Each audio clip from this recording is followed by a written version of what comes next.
déjeme saludar a dos maestros a quienes respeto y admiro profundamente, al doctor Ángel Valderas Puga y al querido Daniel Marmolejo. Primero, ofrecerles una disculpa por haberme extendido en este traca-traca, en este chaca-chaca con Luis Fernando Salazar, pero pues de la misma manera buscaremos entrevistar a Armando Guadiana, el senador que apoya a Ricardo Monreal y que también anda buscando ser el aspirante o candidato de la transformación allá en Coahuila, y obviamente al subsecretario Mejía Verdeja. Te saludo primero a ti, doctor Ángel Valderas Puga.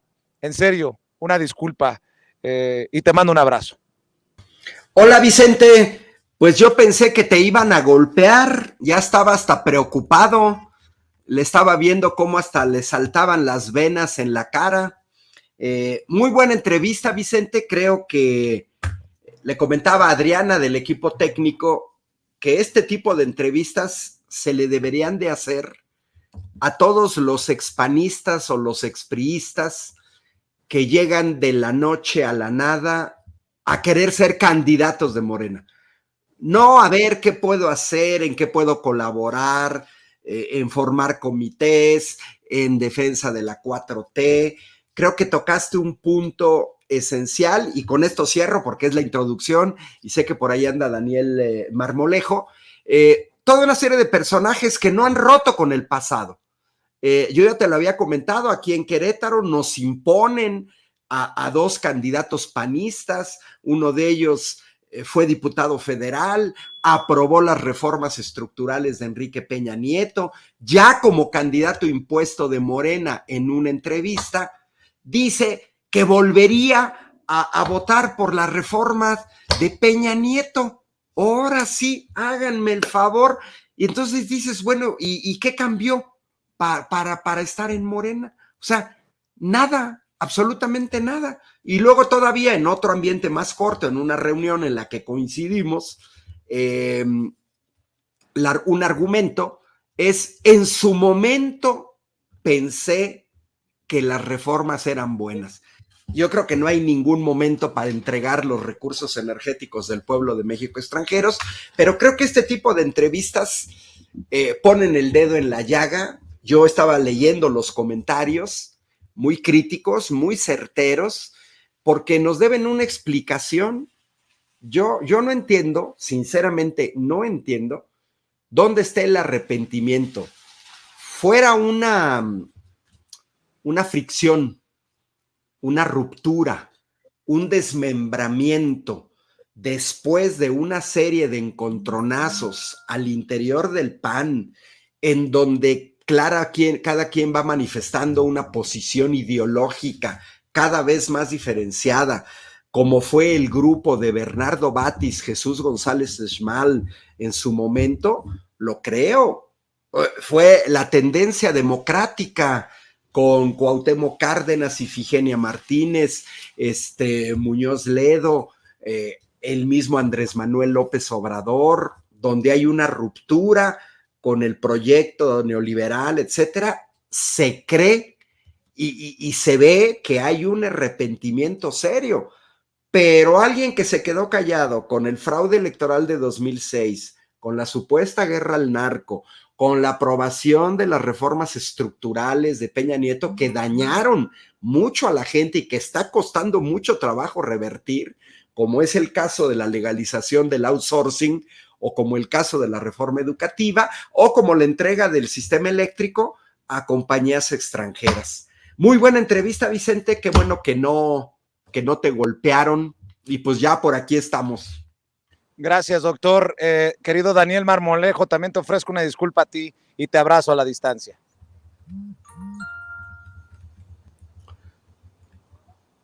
No te escucho, querido Dani. Daniel, no te escucho, perdón que te interrumpa. No te escucho, querido Daniel, a ver si por ahí me ayudan en el equipo de producción o allá de tu lado, a ver si podemos cerrar y entrar nuevamente, querido Daniel Marmolejo, el maestro Daniel Marmolejo, hablando con nosotros sin censura, porque hay temas muy candentes que tenemos que hablar, el caso de Alito Moreno, el caso de Genaro García Luna. Déjenme nada más que regrese al sistema para saludar al maestro Daniel Marmolejo y arrancarnos con los temas en esta mesa de diálogo de lujo, en este espacio libre como el viento. A ver, compañeros, podrían confirmarme si está por ahí el maestro ya Daniel Marmolejo. Bueno, mi querido doctor Ángel Valderas Puga, mientras llega Daniel, ¿cómo ves el caso de Alito Moreno? Hoy el fiscal con Laida Sansores, hoy otro audio de Alito Moreno, hoy el presidente dice que no hay que vulnerar la dignidad de nadie, aunque se trate de un personaje que no es santo de su devoción. Pero, a ver, doctor, aguántame con el tema para saludar a Daniel Marmolejo. Querido Daniel, primero la disculpa y te abrazo a la distancia, querido maestro. Bueno, querido Vicente, doctor Ángel Valderas, muy buenas noches a la audiencia de Sin Censura. Coincido con el doctor que disfrutamos mucho de esta entrevista porque fue aguda, Vicente, como tiene que ser, y valorar las reflexiones del doctor Ángel Valderas y lo mismo que tú planteabas en la entrevista, un personaje que fue senador de la República por el PAN, o sea, alcanzó las mieles de la representación popular y que de repente se desencanta porque no ha sido candidato, no es algo nuevo, Vicente. Ricardo Monreal tuvo esos desencuentros en el PRD y muchos gobernadores que estarían ahorita en este momento enfilándose incluso a ya recibir la responsabilidad, también vivieron esa etapa. O sea, no es algo que nos sorprenda, pero sí es algo que siempre va a preocupar a una militancia de partido que luchó por una fundación y ha luchado por esto que el presidente le llamó purificar la vida pública y que tiene también que ver con la congruencia de todas y todos los candidatos y de las mismas bases. De allí que he celebrado muchísimo la entrevista que acabas de tener, querido Vicente. Buenas noches. Muy bien, Daniel, buenas noches. Ahora sí, vámonos con los temas. ¿Cómo ven a Alito Moreno? Te lo planteaba, doctor. Después escucho también la opinión del querido Daniel Marmolejo. Pues mira, Vicente, a mí lo que me parece ridículo, a ver, el presidente hoy cuestionó solamente el hecho de que hubiera medios presentes. No cuestionó que se tuviera que llevar a cabo una diligencia que se tendría que haber hecho. El problema también de los medios, pues es cuidar las formas, que no se convierta algo serio en un show, y creo que en ese sentido el presidente tiene razón. Yo creo también personalmente que las diligencias judiciales tienen que ser más austeras, tienen que ser menos mediáticas, pero que también tienen que ser contundentes. Hay una parte que efectivamente choca, pero por otra parte vimos el baño de Alito, o sea, calculado sobre 10 millones de pesos. Ya, ahora sí nadie nos lo va a contar de que vio el baño de Alito con piezas de caoba, de una sola pieza, que sabemos que la caoba es muy cara, y que también vimos piezas de mármol, de una sola ahí, el video que están presentando, la bañera, los lavabos, o sea, de alguna manera lo que sirvió de conocer ese baño, muy distinto del caso de Evo Morales, porque estamos hablando de Evo Morales, presidente de Bolivia, que no ha estado acusado de corrupción, a diferencia de Alito Moreno, que no se sabe nunca que haya tenido un trabajo normal. Es un político que ha vivido de la política y que los ingresos de los cargos que ha tenido no le dan para tener ese tipo de lujos. Bueno, y segundo elemento, su viaje estaba planificado, 4 de julio, sale a México en un vuelo donde también va Santiago Krill, Miranda, esto por ahí lo puso el medio desde la izquierda, y bueno, va a ser su show tipo Juan Guaidó, en donde va a acusar a una dictadura después de que se acaban de llevar elecciones, de que acaban de perder en las elecciones, de que en este país se hacen elecciones, un país en donde el árbitro está a su favor, donde los grandes medios de comunicación están a su favor, y bueno, pues va a ir a ver al Magro, va a ir a ver a sus patrones, pareciera ser sus patrones del Partido Popular Español y en general del Partido Popular Europeo, quizás hasta va a recibir órdenes de Santiago Abascal de Vox, o del señor Núñez Feijóo del Partido Popular, pues va a ser esta gira ridícula que yo también no entiendo quién lo vaya a recibir. Quieren resucitar a otro cadáver, la Internacional Socialista. Seguramente van a ir con el señor traidor del proyecto de Pepe Mujica en Uruguay, el señor Luis Almagro en la OEA, se va a tomar la foto, van a decir que Andrés Manuel, que es un perseguido político, pero digo, hay una diferencia tremenda en lo que hemos visto en los audios que se han dado, que deberían de judicializarse, pero que no por eso no debamos de conocer, porque a final de cuentas nos han exhibido a un personaje altamente corrupto, incrustado en la vida nacional a partir de la presidencia del PRI, que es un partido que va de salida y que pues seguramente van a lo que van al golpeteo que hacen aquí, a veces en las mañaneras, en los medios, en sus redes de Twitter, contra el hijo del presidente, contra lo que diga la doctora Gutiérrez Müller, contra cualquier cosa. Nada más que ahora van a querer hacer su show allá. Yo sí me preguntaría quién pompó, cuántos días va a estar en Europa, dónde se va a alojar, qué va a comer, porque pues Europa es cara. Estancias en Europa ya son caras, los hoteles son caros, la comida es cara, los traslados son caros, y me gustaría saber pues quién le va a pagar todos estos vuelos, o porque dice que va a andar de gira y que va a ir a la ONU y que va a ir a la OEA, y pues seguramente va a terminar en Estados Unidos después de viajar a Europa, y pues a mí me parece verdaderamente ridículo, cada vez más preocupante. Creo que ya no hay seriedad en el PRI. Creo que incluso aquellos políticos un poco más serios en el PRI están preocupados de la actitud de Alito, y yo no veo realmente cómo puede incidir. Tampoco creo, no, a menos que me equivoque, que haya elegido salir del país para terminar como Ricky Riquín Canallín, pero eso ya lo vamos a ver en corto.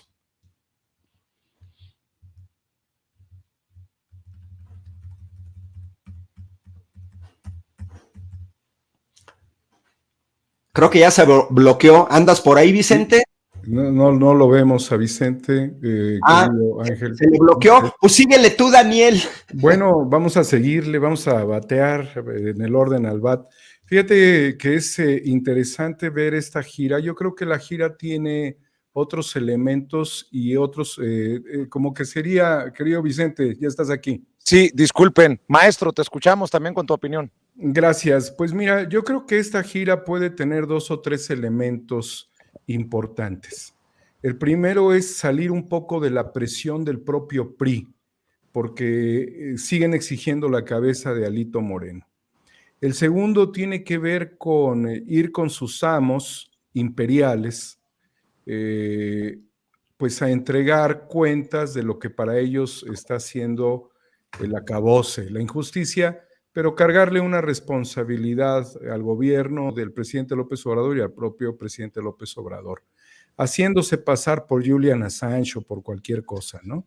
Porque hemos visto incluso declaraciones, ya lo mencionaré, de que un ex procurador critica al presidente porque que habla de Julian Assange, y este personaje lo compara a Julian Assange con Loret de Mola, que esto es un verdadero ridículo, la forma de comparación.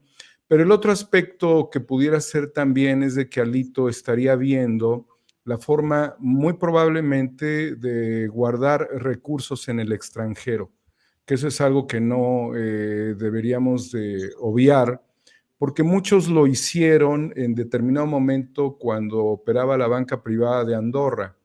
Tenían embajadas y los políticos tenían pues una línea muy clara, sobre todo los que habían sido favorecidos por el tema de Odebrecht, que les significó ingentes cantidades de recursos a nivel continental, y todos iban a esa banca. Entonces yo no sé si dentro de la gira haya por allí un juego interesante financiero de tratar de cubrir sus espaldas con recursos en el exterior. No lo puedo afirmar, por supuesto, son puras especulaciones, pero de esto están hechos los políticos, querido Vicente, así es que pensarlo tampoco es arbitrario.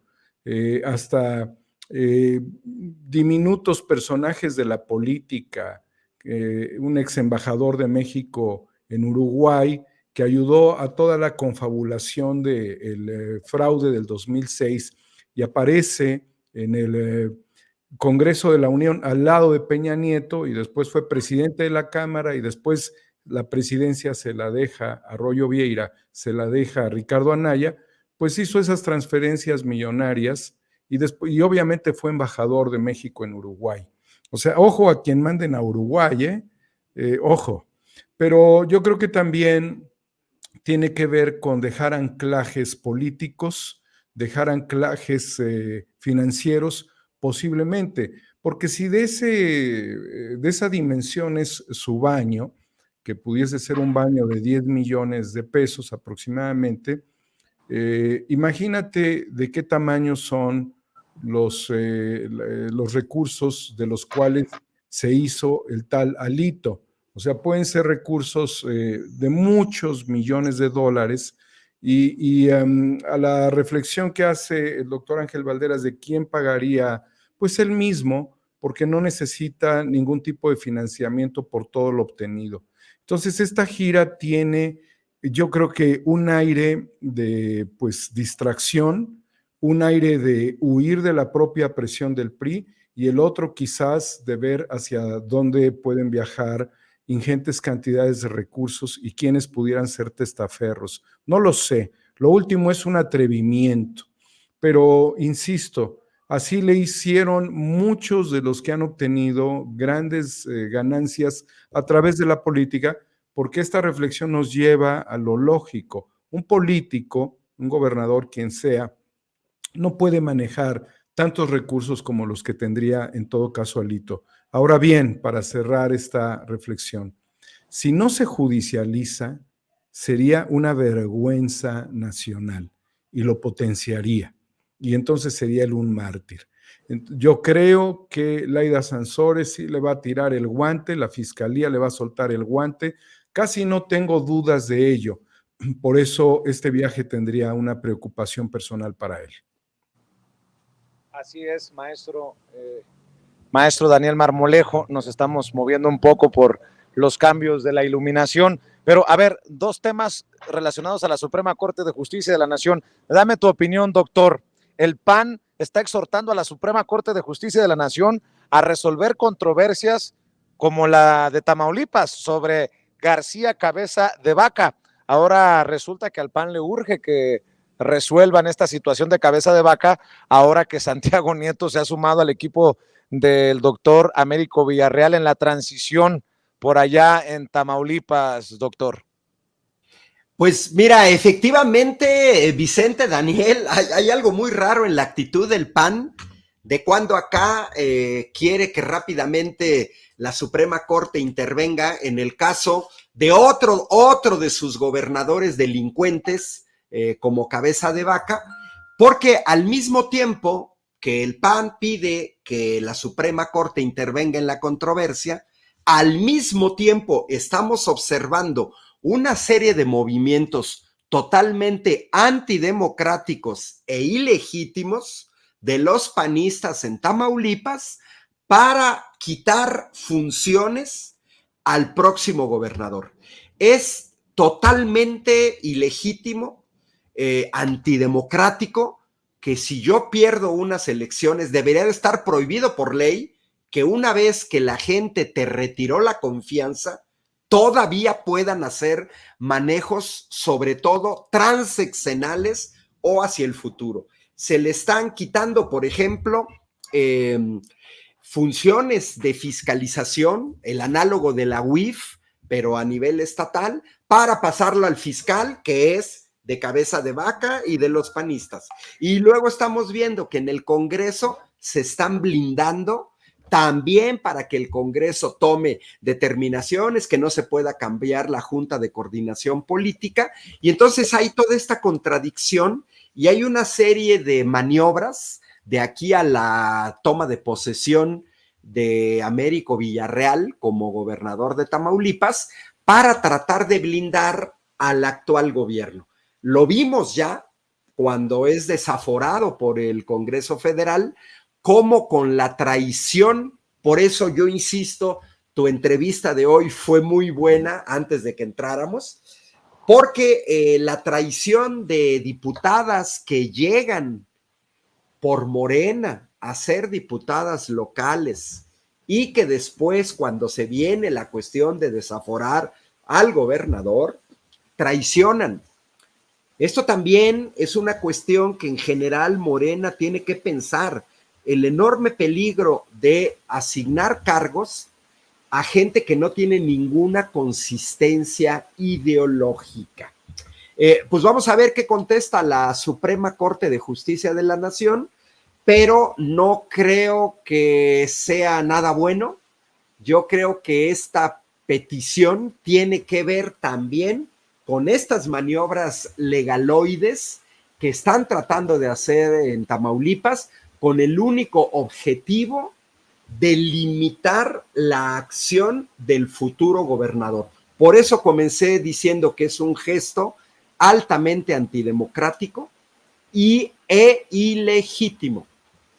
Muy bien, y hablando de la Suprema, mi querido Daniel Marmolejo, rechaza la Suprema Corte de Justicia de la Nación a traer juicio de amparo en la cooperativa Cruz Azul. Tú que le sabes a este tema, me imagino que hay una opinión sobre esto.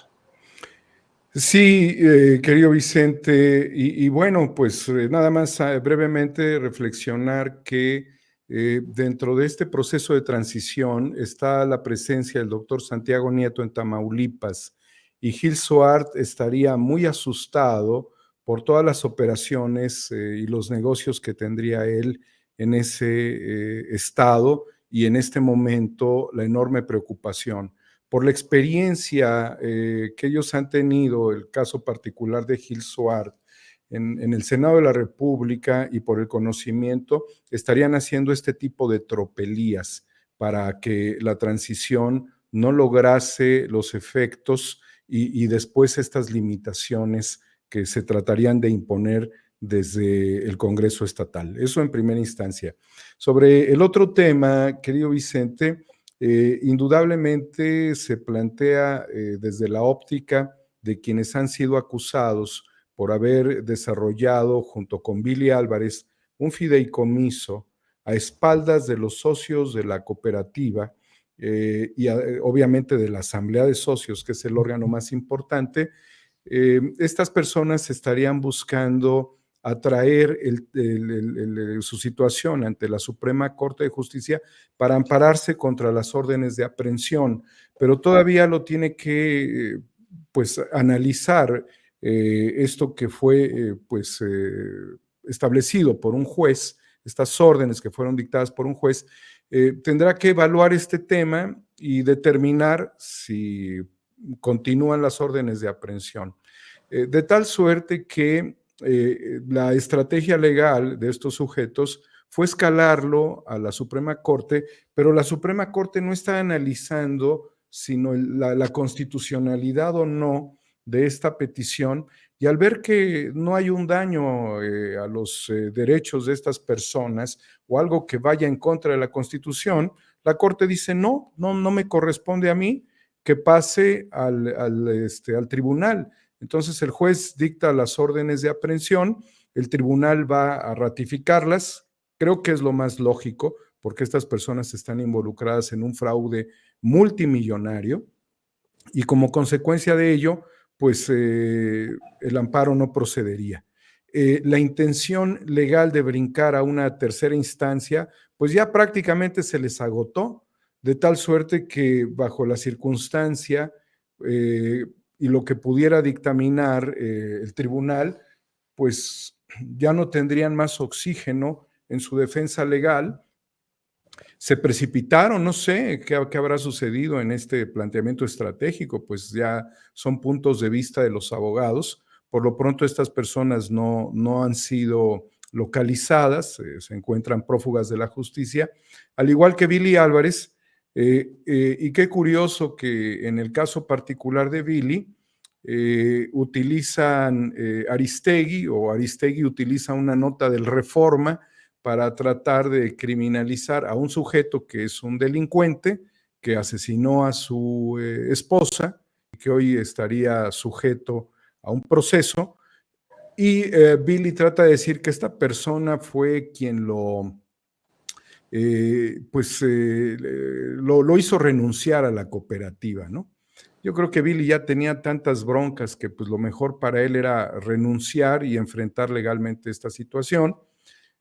Fue una situación personal, su decisión, para poder tener el tiempo necesario porque tampoco iba a poder afrontar ningún compromiso desde el punto de vista corporativo. Así es que la renuncia es lógica, ¿no? Pero creo que también es una patada de ahogado en el intento de buscar un criterio de oportunidad. Yo lo veo muy claramente en ese sentido. Buscaría un criterio de oportunidad como lo ha buscado, como lo buscó Emilio Lozoya, como su hermano logró un criterio de oportunidad y después vuelve a salir a la palestra diciendo que iba a ir por sus derechos como cooperativista y para ser el vicepresidente del club. Ya vimos que eso se le fraguó, no tiene posibilidades de hacerlo. Y yo creo que también esto pudiera irritar al fiscal general de la República, Alejandro Gertz Manero, porque le están jugando a los patos del Junán respecto o algo muy parecido a lo que hizo Emilio Lozoya, de burlarse un poco o un mucho de la autoridad y tener un intento de regresar a la vida pública con criterios de oportunidad que finalmente van en contra de la propia, pues es que no son inocentes, Vicente. No son inocentes. El criterio de oportunidad no hizo inocente a Alfredo Álvarez Cuevas, simple y llanamente lo que él hizo fue denunciar a su hermano y con eso evitar ir a la cárcel, pero eso no lo exonera de las enormes responsabilidades que tiene y de las cosas que pues ahí estarán pendientes de resolverse. Claro. Así es que finalmente, Vicente, la Suprema Corte rechaza porque no es un tema de inconstitucionalidad, esto que intentaron que la Corte atrajera 3 socios de la cooperativa o ex socios, porque creo que ya están expulsados, que participaron de un fraude. Querido Daniel, querido Ángel, si me permiten el último tema, pidiéndole nada más unos minutos a Kurt Harvard, a la querida Antares Vázquez, a La Torre, porque también es importante y en la siguiente mesa de diálogo prepárese porque vamos a escuchar el nuevo audio que se ha presentado para exhibir a Alito Moreno. Pero antes de que se vayan el maestro Daniel Marmolejo y el doctor Ángel Valderas Puga, les pido su opinión. Nuevamente el INE. Iba a hablar de Samuel García y de las pipas y el problema del agua y cómo el súper tiktokero ha sido una verdadera desgracia para Nuevo León en estos momentos de crisis, pero déjenme hablar de esto, porque está cabrón. Se convierte en el nuevo round del INE contra Morena. El INE de Lorenzo Córdoba y Ciro Murayama. Aplica al Instituto Nacional Electoral medidas cautelares contra aspirantes presidenciales de Morena. Va de nuez.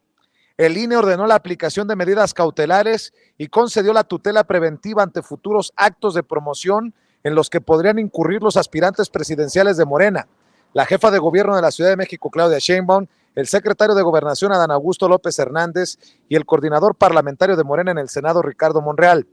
La Comisión de Quejas y Denuncias del INE resolvió el recurso que presentó el PRD, en el que acusó actos anticipados de precampaña y campaña por parte de los citados personajes durante el evento de unidad que realizaron el pasado 26 de junio en el municipio Francisco y Madero, en Coahuila. ¿Por qué no se menciona a Marcelo Ebrard? Porque el canciller no asistió por estar positivo a COVID-19, que no se nos olvide. Los integrantes de la comisión coincidieron en que dichos actos denotan una posible estrategia del partido para posicionarse, así como a sus aspirantes presidenciales, y cito, se considera que el evento denunciado es probablemente ilícito y ante el riesgo y el temor fundado de que pueda realizarse otro con iguales o similares características, es que se justifica su dictado, ya que se aprecia una posible estrategia encaminada a posicionar a Morena y a las personas que buscan una candidatura mediante dicho instituto político fuera de los plazos legales para ello, se planteó. La presidenta de la Comisión de Quejas y Denuncias del INE, Adriana Favela, explicó que existe un patrón en los eventos del partido y en las participaciones de los aspirantes presidenciales. Me parece una grosería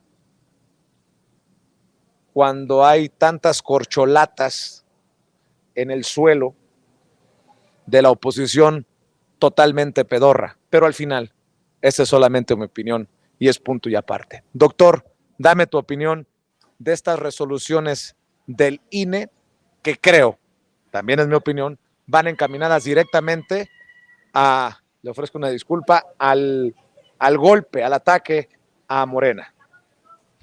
Pues mira, Vicente, si hablamos de patrones, que significa una regularidad, pues aquí estamos viendo un patrón del INE en contra de Morena.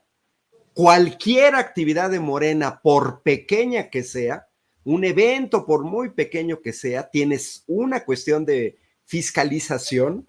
A mí me consta cuando dirigí el Consejo Estatal de Morena que cualquier evento que se hacía, había dentro gente del INE checando el contenido de las ponencias, nos querían hacer observaciones, que no se podría hablar de la 4T, que porque el evento tendría que ser dirigido a toda la ciudadanía, etcétera. Lo vimos en el caso verdaderamente patético de quitarle a Morena los candidatos a las gubernaturas en el estado de Guerrero y en el estado de Michoacán, argumentando una no control de gastos por el orden de 10,000 pesos, cuando es el mismo INE que en la campaña de 2012 vimos el exceso de gastos de campaña. Lo vimos ahorita que tocaste el tema de Samuel García, en donde vemos miles, decenas de miles, cientos de miles de pesos metidos en la campaña, el silencio ensordecedor del INE por lo que está sucediendo, la información que está saliendo con parte de Alito, que ya de entrada por oficio debería de ver esa situación. Yo creo que ese patrón de regularidad lo vamos a seguir viendo. Esta actitud facciosa del INE, lo más análogo en el argot popular sería árbitro vendido, es justamente lo que empuja a buscar una reforma electoral donde se tenga un verdadero órgano electoral profesional, no faccioso, porque esto sucede por la composición que muchas veces se ha dado siempre en el INE, de que un partido pone a dos, el otro partido pone a dos, de acuerdo a su peso, y pues es evidente que esas personas responden a los intereses del partido que los puso en el cargo, pero eso no está bien. Cada una de estas medidas del INE creo que refuerzan la necesidad de que se apruebe una reforma electoral moderna, contemporánea, más parecida a los países donde no hay la cultura del fraude, con aparatos electorales reducidos, no facciosos. Muy interesante la propuesta de que los consejeros fueran o sean electos por la ciudadanía, porque nos evitaríamos este tipo de cosas. Forma parte de su patrón. Ahora sí que ellos, hablando de patrones de regularidad, cuando aquí lo que estamos viendo es que haga lo que haga Morena, permanentemente están al tanto. Es verdaderamente ridículo. En otros países, los políticos participan sin ningún problema en actos partidarios, en actos públicos. Aquí lo podemos ver, aquí arribita, tanto que les gusta Estados Unidos. Vemos a Donald Trump, un día sí y otro no, anda en eventos partidistas, todo el mundo sabe que quiere buscar la candidatura del Partido Republicano para regresar a la presidencia de los Estados Unidos. Y lo vemos en Europa, los primeros ministros, Emmanuel Macron asiste a las reuniones de su partido, asiste a eventos de su partido, etcétera. Aquí estamos viendo que se trata de juzgar a funcionarios públicos que utilizan sus días de descanso para participar en una actividad de su partido. Pues yo no veo realmente cuál sea el problema, más que la animosidad de la mayoría de los actuales consejeros del INE en poner obstáculos a Morena, y los van a seguir poniendo. Vamos a cerrar con tu reflexión también, querido Daniel Marmolejo, sobre este tema, si me permites pedirla. Pues defender primero la libertad que debe tener cualquier político, cualquier personaje público de expresar sus intereses. Eso debiera estar protegido hasta por la propia Constitución. Yo no veo por qué nos asustamos en México porque así sea, y de generar cualquier tipo de discurso, mientras no sea un discurso de odio, un discurso que promueva la violencia, un discurso de aspiraciones, desde mi punto de vista, no tendría nada de malo, venga de quien venga. Evidentemente, el que la oposición no pueda hacerlo, Vicente, es como tocar el timbre del INE para decir, pues si ellos no tienen candidatos, estos que sí tienen, páralos, ¿no? Páralos, frénalos, ahora sí que frénalos. Entonces, lo que vemos que el INE es frena, por un lado. Por el otro lado, Vicente, y creo que lamentablemente, si el partido Morena, su dirigencia, sus estructuras, sus órganos de fiscalización interna, lo que significa un partido político como lo es, no se aplican con los cuidados pertinentes, me atrevo a pensar que se pudiera cancelar alguna candidatura de Morena, al menos una o más, para el 2024. Considero esto como viable por lo que se está demostrando, y si nos vamos a procesos de tribunales, ya se ha vivido en algunos, estados del país, el que candidatas o candidatos de Morena se hayan quedado mientras respondía el tribunal electoral. Y si se intenta analizar el contexto histórico reciente, nos daremos cuenta que el objetivo es que Andrés Manuel no apareciera en las boletas electorales en el año 2006. Creo que hay un riesgo latente de que uno o más candidatos no aparecieran en las boletas en el 2024. Imagínate que dos de los prospectos más importantes de Morena en este momento no estuvieran en la boleta electoral en el 2024. La situación tan grave para el país que esto sucediera. ¿Y sabes qué? Se pueden atrever. Muchas gracias a todos, querido Vicente, al doctor Ángel Valderas, siempre mi cariño, mi aprecio, mi solidaridad también. Igualmente para ti, mi querido Daniel Marmolejo, cerremos invitando a la gente para que te apoye en tus redes sociales, en tus trincheras, querido maestro. Pues échenos una mano, amigos, compartiendo los espacios de 4A República, Cuarta República con el número 4. Estamos en Twitter, Homo Ex Novo. Hemos tenido algunos buenos programas, estamos detenidos por los algoritmos. Ayúdenos a compartir, por favor. Y aquí estaremos, Vicente. Muchísimas gracias. Buenas noches. Un abrazote, Daniel. Cuídate mucho. Querido doctor Ángel Valderas Puga, también cerremos con tus trincheras, con tus redes. Facilísimo, como siempre, Vicente. Ángel Valderas, en Facebook, en Twitter y en YouTube, que voy a reactivar un poco más.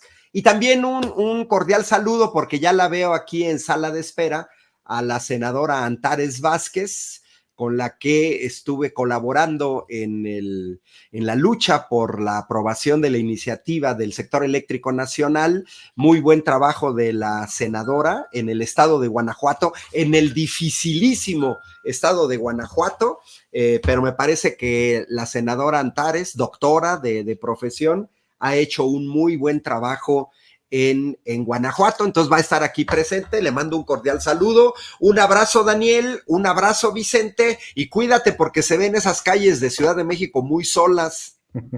Sí, tú también cuídate, te oigo un poco mormado, doctor, te mando un abrazo. Daniel, un abrazo, gracias, buenas noches. Pronto. Buenas noches. Déjenme recibir a los amigos y amigas que vienen a la siguiente mesa de diálogo. Amigos, amigas, regresamos en breve. Pero mientras seguimos hablando sin pelos en la lengua, sin censura, usted puede suscribirse a nuestros 3 principales canales en YouTube. Sin Censura Media, en donde tenemos más de 1,600,000 suscriptores. Sin Censura TV, en donde tenemos más de 1 millón de suscriptores.